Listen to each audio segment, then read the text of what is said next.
로마서 12장은 하나님의 택하심을 받고 선물로 믿음을 얻어서 의롭다 하심을 받고 또 성령을 우리에게 허락하셔서 그리스도와 연합하게 하시고 그리고 우리를 어떤 차별도 없이 어떤 조건도 아닌 하나님의 무한한 긍휼하심으로 택하심을 받은 백성들, 말 그대로 하나님의 자비의 대상이 된 성도들에게 우리가 하나님의 자비의 대상이 되어 살아갈 때에 어떻게 사는 것이 하나님이 받으실 만한 산제사가 되는 삶이냐, 당연히 그렇게 귀결되어야 되지 않겠어요?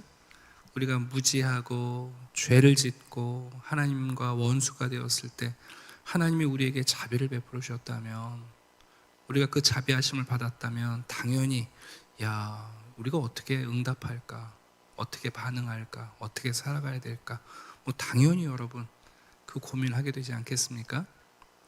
바울은 우리에게 사랑으로 행하라, 그것도 진실한 사랑으로 행하라. 수요일 날도 설교를 했습니다만, 진실한 사랑이란 말과 마음이 같은 게 아니라 행동과 마음이 같은 게 진실한 사랑이에요.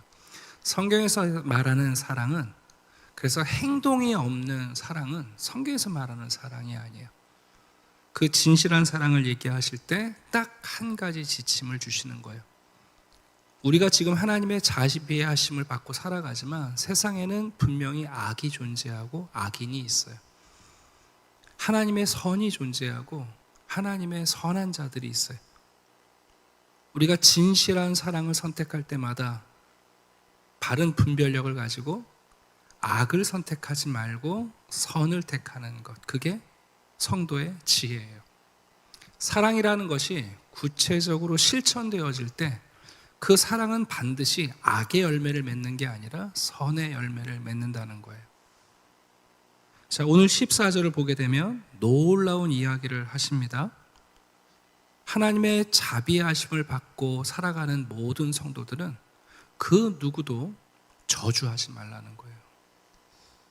내가 하나님의 자비하심을 받았다면 그 누구도 저주하지 말라는 거예요. 모든 사람을 축복하라는 거예요.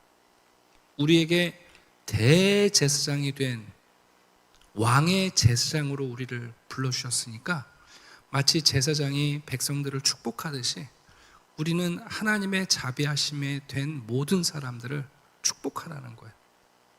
어디까지요? 누구에게까지? 원수에게까지도. 나를 박해하는 사람들에게도 선을 택하라는 거예요. 그들을 축복하라는 거예요. 그 내용이 여러분 14절의 내용 아닙니까? 너희를 박해하는 자도 축복하라. 그들을 축복해야지 저주하면 안 된다. 그들이 나에게 악을 행하고 악인으로서 존재할 때 우리가 또 악으로 행하고 우리도 그 사람에게 악인으로 되면 여러분 그것은 사망의 냄새가 풍기는 거 아닙니까?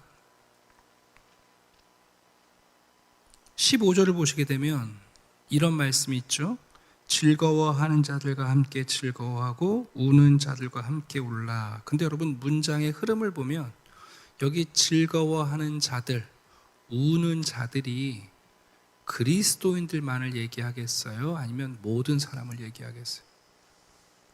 그렇죠?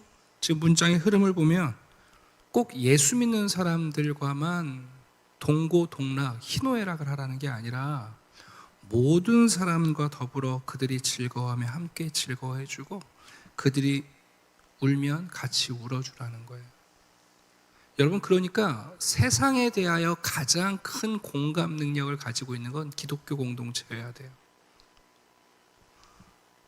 우리 시대에 재난이 있어요. 사고가 있어요. 아픔이 있어요. 사회의 구석진 곳에 어두운 그늘들이 있어요. 여러분 그것을 보면서 우리 그리스도인들은 함께 울어야 돼요. 좋은 일이 있어요. 잘 되는 일이 있어요. 존중받는 일이 생겼어요. 여러분 우리 그리스도인들은 함께 기뻐해야 돼요. 근데 오늘날 교회는 교회와 함께 울고 교회랑만 함께 즐거워해요. 그래서 여러분, 우리가 세상에 선을 택하는 게 아니라 그 사람들이 볼 땐 우리가 악인과 다름이 없는 거죠. 16절도 마찬가지입니다. 서로 마음을 같이하고 높은 데 마음을 두지 말고, 여기 서로도 마찬가지겠죠? 성도들을 얘기하는 게 아니겠죠?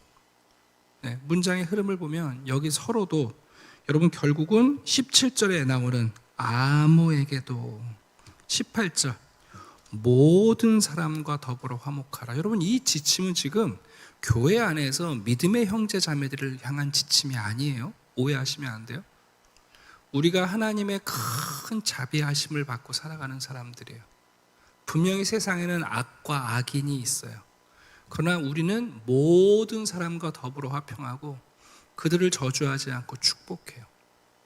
비록 원수가 슬퍼할지라도 우리도 같이 슬퍼하고, 원수가 기뻐하면 우리도 같이 축하할 일 있으면 함께 축하해요. 그래서 여러분, 17절이 아주 중요한 내용이에요. 어떻게 악을 미워하고 선에 속할 수 있는가? 결론에 보면 어떻게 선으로 악을 이길 수 있는가? 한번 우리 질문해 볼까요? 여러분, 어떻게 선이 악을 이기죠? 예를 들면 악인들은 악을 계속 행하고 그리스도인들은 선을 계속 행해서 악한 게 더 많은가 선한 게 더 많은가, 그래서 나중에 이 사람이 우승, 이렇게 경쟁하는 걸까요? 여러분, 선과 악의 싸움도 또 하나의 경쟁일까요? 아니면 선이라는 선수와 악이라는 선수가 붙어가지고 잽, 어퍼컷 날리고 대련해가지고 선이 우승하면 여러분, 선이 이기는 건가요? 21절에 나오는 악에게 지지 말고 선으로 악을 이기라는 개념을 보통 이렇게 생각해요. 그 고대 종교 중에 조로아스터로교라는 종교가 있습니다. 네. 그 종교는 세계관을 선과 악의 싸움으로 보죠. 네. 선과 악의 싸움으로 봐요. 그래서 세상에 악한 일이 생기면 악이 힘이 커져서 그런 것이고, 세상에 좋은 일이 벌어지면 선이 힘이 커져서 그런다고 생각을 한다고요.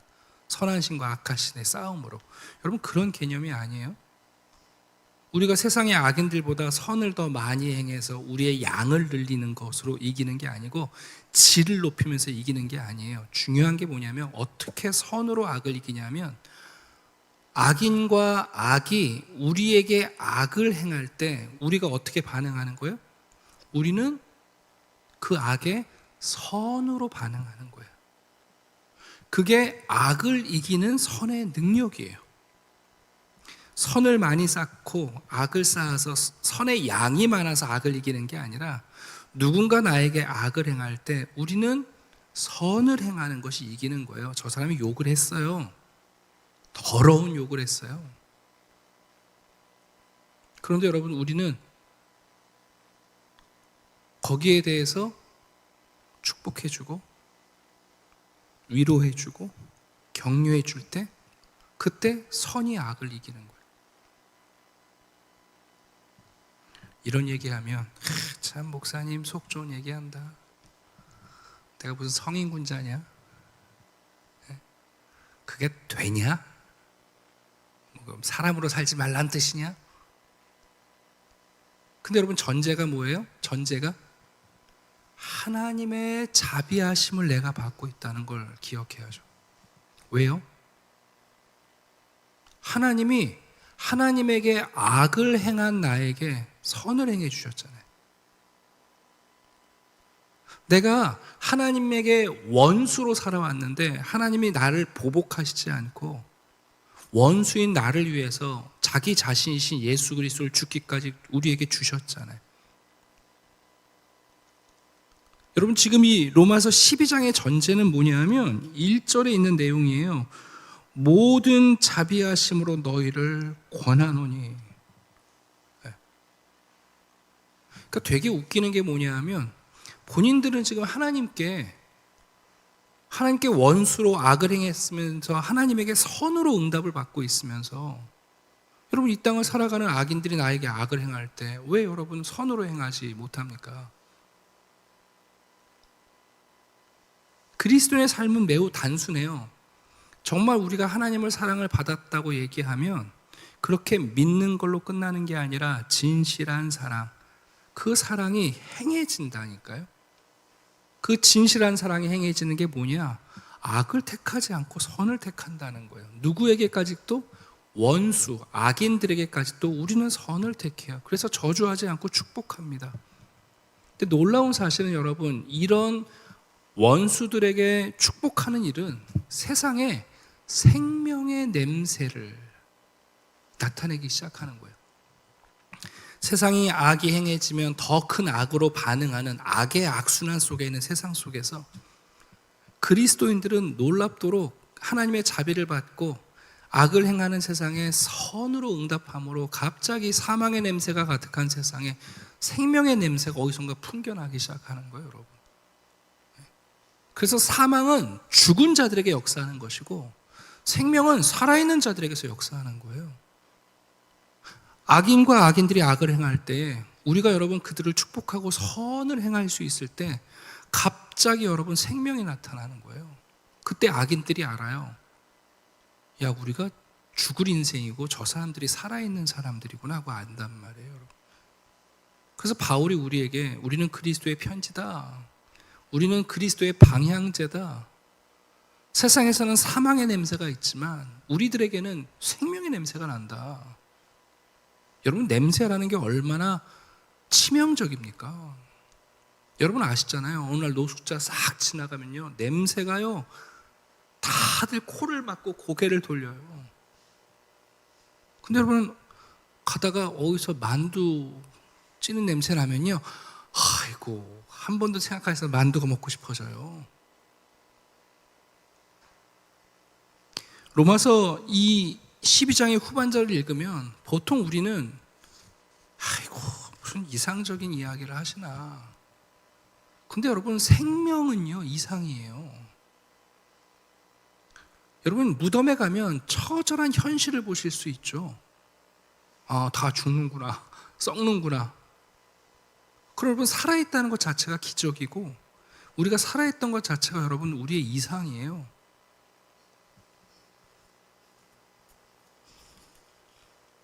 하나님께서는 우리가 하나님의 자비하심을 입고 살아간다면 모든 사람과 더불어 화목하라 그러셨어요. 그것이 하나님이 받으실 만한 사한 제사예요. 오늘도 우리는 하루를 살아가면서 죽음의 냄새가 가득한 영안실을 지나다니며 살아요. 누군가가 욕을 하면 맞대응하여 욕을 하는 사람들, 누가 클락션을 한 번 울리면 뒤에서 클락션을 2번 울리는 세상. 화목하는 거리가 멀고 죽음과 죽음이 마주하며 더 많은 죽음을 만들어내는 세상.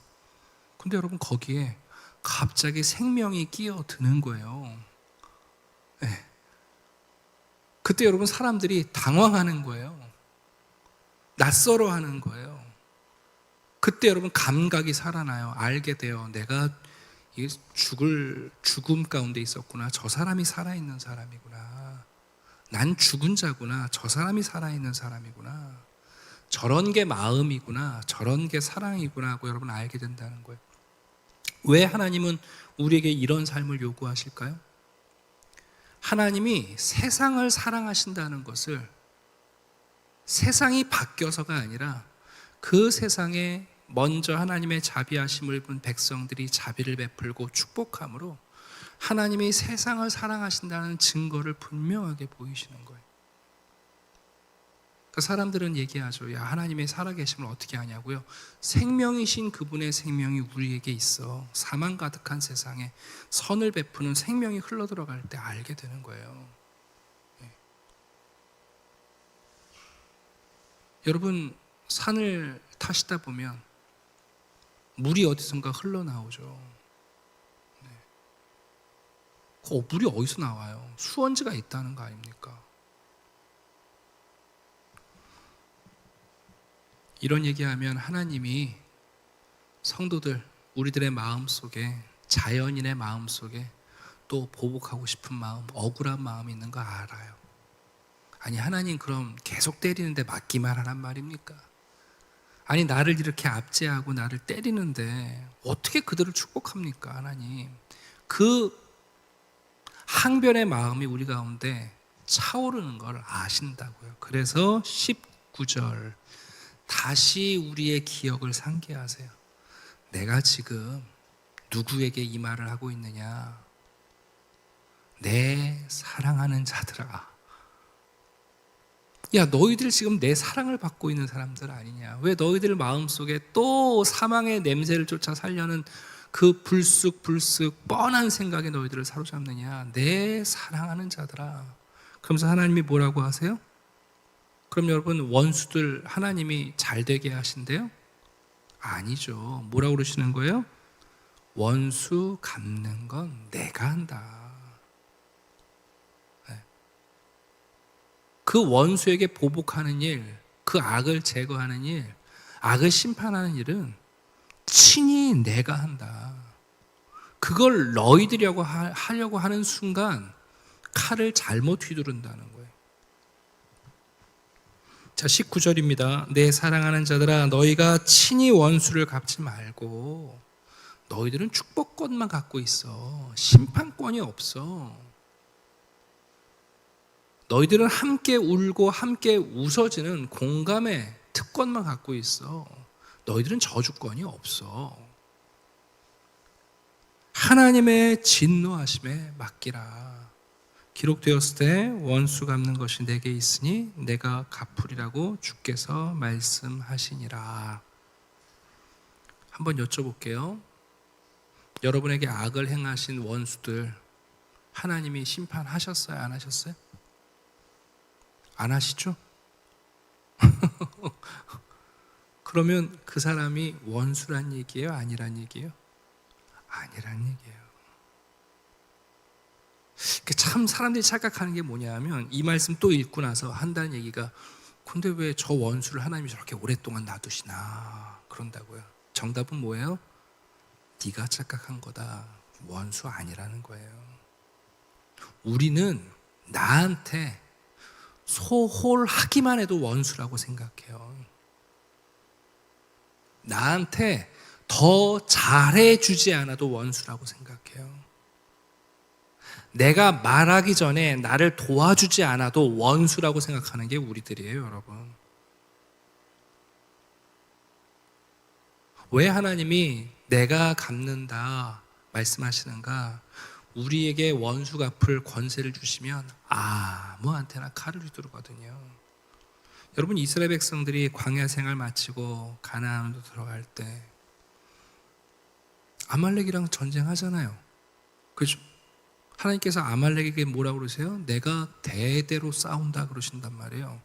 그래서 나중에 이스라엘의 왕들 사울과 다윗이 왕이 되었을 때 뭐 하라고 하시면 아말렉 멸절하는 게 왕의 사명이에요. 하나님이 원수를 얼마나 집요하게 싫어하시고 하나님이 심판하신지를 보여줘요. 그런데 광야길 지나갈 때 그 광야길 회방하는 민족이 있었어요. 모압과 암몬. 하나님이 어떻게 하래요? 싸우지 말래요. 모압과 암몬이 길을 내주지 않을 때 하나님이 어떻게 하라고 하세요? 야, 싸우지 마, 돌아가 그러시잖아요. 왜요? 원수 아니야. 여러분 우리는 내가 원수를 규정하려는 순간 나한테 소홀한 사람, 나한테 잘 안 해주는 사람, 나를 존중하지 않는 사람, 심지어 나를 몰라주는 사람을 원수로 생각하잖아요. 아니라고요, 여러분. 직장에서 상사한테 된통 깨지고 청년들이 와요. 저랑 상담하는 거죠. 목사님, 그분 언제 잘려야 되는 거 아니에요? 얼마나 괴롭히는지 몰라요, 우리 직원들을. 원수라고 생각하는 거예요. 제가 그러죠. 근데 진짜 원수가 맞긴 하냐? 그 부장님하고 너 같은 참호 속에 있는 거 아니냐?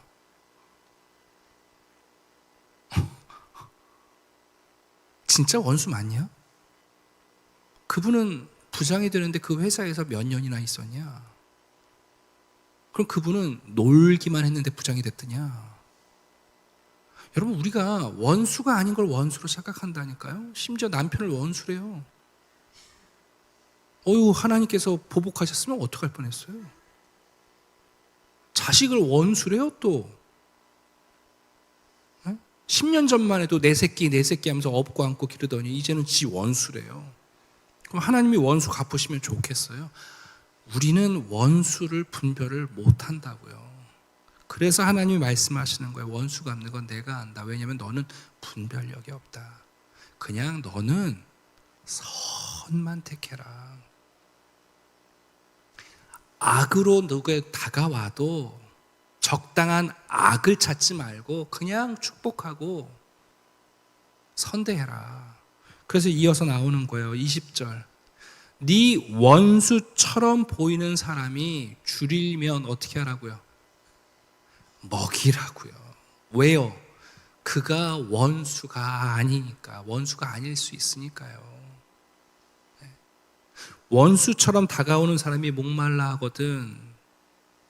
내 생각에는 원수 같은데 그냥 목말라서 죽였으면 좋겠는데 그러지 말고 물을 먹이라고요. 왜요?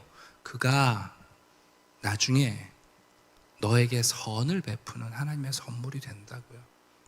여러분, 세상에 원수가 뭐 이렇게 많습니까, 여러분? 자기 빼고 다 원수예요, 여러분. 제가 그래요. 그럼 그거 네가 간첩 아니냐? 너 빼고 다 원수라고 그러는데 그럼 혹시 네가 간첩인 건 아니냐? 세상에 어떻게 그런 세상이 있어요? 여러분이 로마서 12장 마지막에 너무 중요한 말씀인 게, 그래서 뭐라고 그러세요? 네가 숯불을 그의 머리에 쌓아놓는 거다. 그가 원수인지 의인인지 너를 도와줄 사람인지 장차가 친구가 될 사람인지. 제가 말씀드렸잖아요. 여러분, 하나님이 우리에게 주시는 사명이 뭐냐면 원수를 친구 삼는 거예요. 그 얘기는 친구가 된 원수가 진짜 원수가 아니라 내가 원수로 분별하고 판단해버린 사람이라는 얘기예요. 그래서 하나님은 우리에게 그 사명을 주시는 거예요. 우리는 원수를 보복하고 심판할 분별력도 없고 능력도 없어요. 그러나 오히려 원수를 때려잡겠다고 하지 말고 원수를 친구 삼으려고 하다 보면 사실은 친구감이었구나 하고 알게 되는 거예요. 결론으로 다시 한번 말씀합니다. 악에게 지지 말아라. 악이 강력해 보이고 찐해요. 악은요, 현실성이 있어요. 그래서 우리도 갑자기 우리 안에서 사망의 냄새가 일어나려고 해요. 그때 여러분 말씀하시는 거죠. 내가 하나님의 자비하심을 받고 있는 사람이다. 무지한 나를, 죄인인 나를, 원수되었던 나에게 하나님은 무한한 긍휼을 베풀어 주셨다. 내가 그 하나님의 자비하심으로 생명을 얻었다면 나도 이 사망이 가득한 세상에 나도 생명의 향기를, 생명의 물줄기를 흘려보내리라. 그게 여러분 악을 선으로 이기는 거예요. 악과 선이 점수를 쌓아서 경쟁하는 게 아니라 악이 우리를 찾아올 때 우리가 선으로 덮는 것, 그게 선으로 악을 이기는 방식이에요. 자, 말씀을 마치려고 합니다. 잊지 마십시오. 바울은 단순히 기독교인의 윤리를 가리키고 있는 게 아닙니다. 이게 생명이라고 지금 얘기하고 있는 겁니다. 지금도 내가 얻은 이 생명, 하나님의 자비하심을 얻었고, 지금도 활력이 있는 이 생명, 오늘도 하나님의 긍휼하심 가운데서 내가 살아가고 있는 거예요. 내 안에 생명이 있다면 그 생명의 냄새를 풍기는 것이 당연하죠. 왜 우리 안에 숨겼던 사망의 칼을 꺼내서 여러분 원수처럼 보이는 순간 무조건 휘두릅니까? 네. 하나님 말씀하십니다. 원수는 내가 갚는다. 근데 너는 누가 원수고 누가 친구인지 네가 잘 분별을 못한다. 왜? 과거에 하나님도 원수인 줄 알고 살았던 우리들이잖아요. 아니 여러분, 가장 우리에게 은혜를 베풀고 선대하신 하나님을 우리 원수라고 여기고 살았잖아요. 지금도 세상 사람들이 그러고 있는 거 아니에요. 하나님이 주신 해를 매일 마주하고 공기로 숨을 쉬고 하나님의 생명으로 살고 기동하면서도 지금도 하나님을 원수처럼 여기고 살아가는 거예요. 우리가 그랬잖아요, 여러분. 그러면 하물며 또 우리가 사람들을 대하여 다 원수처럼 생각하죠. 명절입니다. 가족들이 모여요. 아이고, 저 시누이 원수, 시어머니 원수. 예? 원수 맞아요?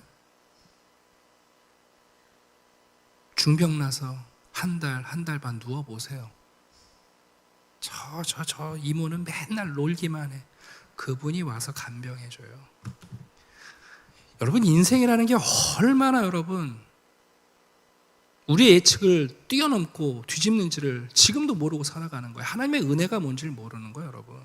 무의미한 사람이라고요? 아니요. 그 사람이 아무도 채워주는 내 인생의 공백을 채웁니다. 무슨 말씀을요?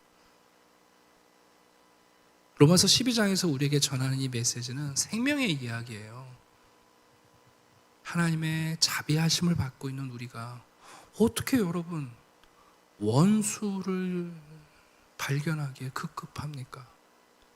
더 큰 힘을 달라고 원수를 절제하시고, 하나님의 그런 힘 안 주십니다. 여러분, 다윗이요 인구조사를 했죠. 다윗 당시에 전쟁에 나갈 수 있는 남자의 수가 120만이었습니다. 그것도 그 요압 장군이 대충 계수했어요. 왕이 왜 저러시나 하고는. 근데 여러분, 고대 세계에서 120만이라는 장정의 수가 얼마나 어마어마한 숫자인 줄 아세요? 바벨론이 당시 고대를 여러분 제패하며 제국 만들 때 군다가 12만이었습니다, 여러분. 페르시아가 여러분 알렉산더하고 전 세계를 제패할 때 고작해야 18만이었습니다. 다윗 당시 여러분 180만, 120만이 있었다니까요. 그 얘기는 뭐냐면 다윗이 징기스칸처럼 되려면 됐다는 얘기예요. 근데 다윗이 뭐라고 그래요? 나는 하나님이 내게 주신 기업 단에서 브엘세바까지 끝. 그게 여러분 놀라운 신앙인 거예요, 다윗이. 그 힘을 가지고 악을 제어하는 데 쓰는 게 아니라 하나님이 내게 주신 기업 단에서 브엘세바까지, 그냥 그거 국경선 수비하는 게 끝이에요. 여러분, 우리 하나님이 우리에게 주신 자비, 그 생명을 수호하면 돼요. 그 생명을 수호하는 방식이 악에게 선으로 반응하는 것이고, 세상 사람들에게 우환이 있을 때 함께 울어주고, 기뻐할 일이 있을 때 함께 기뻐하고. 근데 그걸 못해요. 그리스도인들이 얼마나 속이 좁은지. 그러니 기독교를 생명으로 여기는 사람들이 어디 있어요? 이기주의 집단으로 여기게 되는 거죠.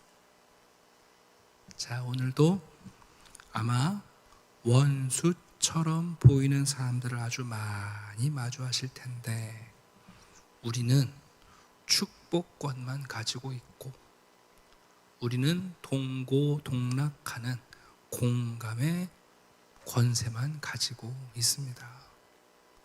하나님께 맡기십시오. 그가 하나님의 원수라면 하나님이 징계하실 겁니다.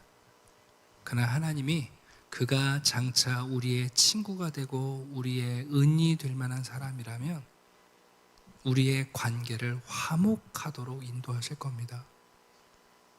네. 이 놀라운 생명의 비밀이 우리 가운데 흘러가기를 주님의 이름으로 축원합니다. 기도드리겠습니다. 아버지 하나님, 감사합니다. 원수되었던 죄인인 무지한 우리를 하나님은 선대하여 주셨습니다. 무한한 자비와 긍휼로 예수 그리스도를, 그 생명을 우리에게 주시며 죽었던 사망의 냄새가 풀풀 나는 에스겔의 골짜기의 마른 뼈 같은 우리를 다시 살아 하나님의 사랑을 실천하는 놀라운 사랑의 군대로 우리를 조직해 주셨습니다. 하나님, 우리의 무기는 축복입니다. 하나님, 우리의 전지는 적들과 원수들과 공감하며 배고픈 자들을 먹이고 목마른 자들에게 물을 나누어 주는 일입니다. 원수처럼 보이는 사람들이 있습니다. 그러나 주님, 주님께 맡기게 하시옵소서. 우리는 모든 사람과 더불어 화목하게 하시고 우리 안에 있는 생명의 반응, 악이 우리를 찾아올 때 선대하며 먹이고 입히고 마시게 함으로 선으로 악을 이기는 생명의 냄새를 풍기는 우리 그리스도의 귀한 자녀들이 되게 해 주시옵소서. 긴 명절 연휴가 시작되었습니다. 우리의 마음을 하나님의 생명으로 붙들어 주시고 지난 1년 우리에게 베푸셨던 그 하나님의 생명의 사랑에 감격하며 간증하게 하시고 감사하게 하시고 나누게 하여 주시옵소서. 감사드리며 예수 그리스도의 이름으로 기도드립니다. 아멘.